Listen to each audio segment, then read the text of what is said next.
Welcome! I'm Cassidy Cash. This is That Shakespeare Life, and it's time for Weird Word Wednesday. This week, our word is baffled, and it appears in Twelfth Night, Act 5, Scene 1, when Olivia exclaims, "Alas, poor fool, how they have baffled thee!" Today, baffle means to confuse, which is likely how you'll feel when you see this word in Shakespeare's play if we don't explain the history of what it really means. You see, in Shakespeare's lifetime, to baffle someone meant to publicly shame or humiliate them, especially someone who had committed treason or was considered a traitor.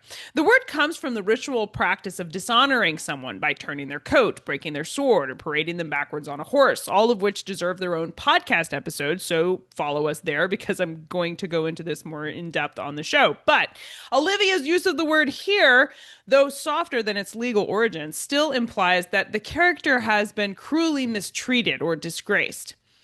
So there you go. Now you have one more word you can add to your Shakespeare vocabulary and be just a little bit smarter. That's it for this week. Thank you for watching. I'll see you next time. Bye-bye.